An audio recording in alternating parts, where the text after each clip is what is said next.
सम्पूर्ण नमस्कार। म पुरुषोत्तम घिमिरे।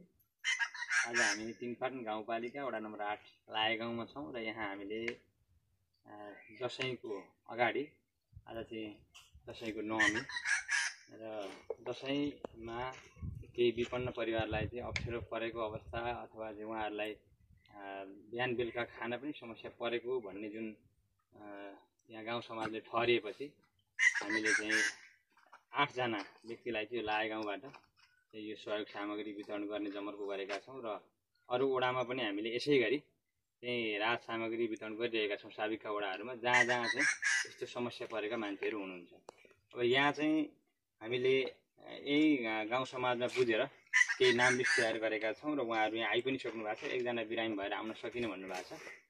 त्यो नाम रहेको छ चक्रबहादुर तामाङ लाए गाउँ, उमेश सार्की लाए गाउँ, वेद बहादुर सार्की लाए गाउँ, भैरबहादुर परियार लाए गाउँ, विष्णुमाया उर्कुटी लाए गाउँ, वीरबहादुर सार्की लाए गाउँ, विष्णुबहादुर बसेल लाए गाउँ, खड्गबहादुर तामाङ लाए गाउँ गरेर चाहिँ हामीले जम्मा 8 जनाको नाम समावेश गरेका छौँ र हामी अहिले तीनपाटन 8 काउलीमा छौँ र आज हामी दशैंको यो सङ्घारमा दशैं आउँदै गर्दाखेरि यहाँ थोरै हाम्रा दाजुभाइ दिदीबहिनीहरूलाई सहयोग गर्न आएका छौँ र यहाँ अहिले हामीले केही खाद्यान्न सामग्री 4 जना दाजु दिदीहरूलाई वितरण गरिसकेका छौँ, जसको नाम छ दिल्ले सार्की, गोमा उर्कुटी, ठगे सार्की र सिद्धिबहादुर सार्की। हामी अहिले तीनपाटन 8 गतेमा छौँ। हामी चाहिँ लगभग 50-60 जना युवाहरूको ग्रुप बनाएर चाहिँ एउटा यो दशैं अगाडि सहयोग सामग्री वितरण गर्ने भनेर एउटा प्लान गरेर आएका छौँ र अहिले हामीले हर्कबहादुर ढुङ्गेली मगर, त्यसै गरी तिलक बहादुर सार्की मगर, त्यसै गरी दानबहादुर परियार मगर र गङ्गाबहादुर मगरलाई चाहिँ यो खाद्यान्न सामग्री वितरण गरेका छौँ। हामी अहिले तीनपाटन 8 रातमाटामा छौँ र यहाँ हामीले नवीन सार्की र अनिता सार्कीलाई चाहिँ यो दशैं विशेष अति विपन्न घर परिवारलाई सहयोग गर्ने भनेर भनिएको खाद्यान्न सामग्री हामीले यहाँ 2 जनालाई हस्तान्तरण गरिसकेका छौँ। हामी अहिले तीनपाटन 8 खोरबन्ज्याङमा छौँ र यहाँ माथिल्लो लप्सेको नरमाया तामाङलाई हामीले यो दशैंको लागि सहयोग सामग्री खाद्यान्न सामग्री हस्तान्तरण गरेका छौँ। अहिले हामी तीनपाटन गाउँपालिका वडा नम्बर 8 लप्से यानमाया तामाङको घरमा छौँ र उहाँलाई हामीले यो दशैंको नजिकमा यो खाद्यान्न सामग्री हस्तान्तरण गरिसकेका छौँ। आज हामी तीनपाटन 8 महावीरमा छौँ र हामीले यो दशैं विशेष अति विपन्न घर परिवारलाई चाहिँ केही खाद्यान्न सामग्री वितरण गर्ने भनेर आएका थियौँ र त्यसै गरी महावीरमा हामीले 5 घर परिवारलाई चाहिँ खाद्यान्न सामग्री वितरण गरेका छौँ। जसको नाम रहेको छ पदम बहादुर परियार महावीर, टङ्कबहादुर किङरिङ महावीर, त्यसै गरी निलबहादुर किङरिङ महावीर कटुन्जे, चित्रबहादुर मगर महावीर, त्यसै गरी अर्को चित्रबहादुर किङरिङ महावीर गरेर 5 जनालाई सामान वितरण गरिसकेका छौँ। र यो कार्यक्रममा सहयोग गर्नुहुने महानुभावहरूको पनि तपाईँहरूलाई नाम वाचन गरेर सुनाउन चाहन्छु। यहाँ चाहिँ हामीलाई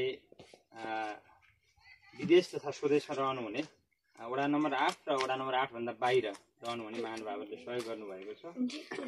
त्यसको विषयमा तपाईँहरूलाई पूर्ण जानकारी गराउन चाहन्छु। यहाँ नाम नखुलाउने शर्तमा आदरणीय गुरुले 10,000 रुपियाँ सहयोग गर्नुभएको छ। त्यसै गरी सीमा रमौले आले मगर तीनपाटन 11 हाल इजरायलमा रहनुहुने दिदीले 10,000 सहयोग गर्नुभएको छ।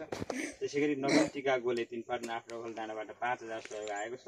त्यसै गरी हिमसागर गिरी तीनपाटन 8 जोगी डाँडा हाल वैदेशिक रोजगारीमा हुनुहुन्छ उहाँले 3,000 रुपियाँ सहयोग गर्नुभएको छ। त्यसै गरी पासाङ तामाङ तीनपाटन 8 रगल डाँडाबाट 2,500 सहयोग आएको छ। त्यसै गरी भक्तबहादुर तामाङ प्रमोद तीनपाटन 8 खोरबन्ज्याङबाट 2,000 सहयोग आएको छ। त्यसै गरी अर्जुन श्रेष्ठ तीनपाटन 9 हाल काठमाडौँमा रहनुहुने मित्रले 3,000 रुपियाँ सहयोग गर्नुभएको छ। त्यसै गरी दीपक तामाङ तीनपाटन 8 जुके हाल वैदेशिक रोजगारीमा रहनुहुने दाजुले 3,000 सहयोग गर्नुभएको छ। त्यसै गरी टिकाराम पाखेन खोरबन्ज्याङ हाल वैदेशिक रोजगारीमा रहनुहुने भाइले 2,000 सहयोग गर्नुभएको छ। त्यसै गरी बुद्धिबहादुर गुरुमाछान मगर तीनपाटन 8 डाँडा गाउँबाट 2,000 सहयोग आएको छ। त्यसै गरी शोभित रिमाल गुरु धादिङबाट 3,000 सहयोग आएको छ। त्यसै गरी दीपक तामाङको हामीले अघि भनिसक्यौँ। त्यसै गरी गोप्य हिसाब नाम नखुलाउने शर्तमा अर्को 5,000 रुपियाँ सहयोग आएको छ। त्यसै गरी पुरुषोत्तम घिमिरे 3पाटन 8 बाहुन तिर्पुङबाट 5,555 सहयोग आएको छ।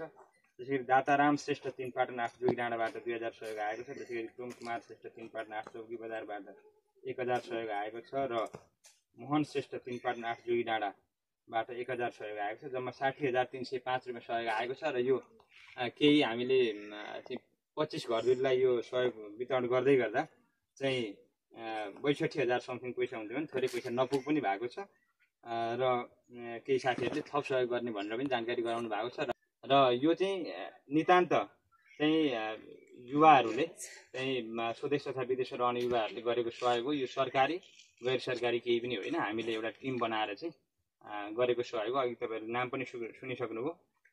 म यसको मध्यस्थकर्ता मात्रै हो र उहाँ सहयोग गर्ने महानुभावहरूलाई यहाँबाट पनि हृदयदेखि नै धन्यवाद व्यक्त गर्न चाहन्छु। धेरै साथीहरूले आफ्नो पसिनाबाट आर्जेको रकमलाई चाहिँ यस्तो सत्कर्ममा लगाउनु भएको छ। उहाँहरूलाई फेरि पनि हृदयदेखि धन्यवाद व्यक्त गर्दै बिदा हुन चाहन्छु। धन्यवाद, नमस्कार।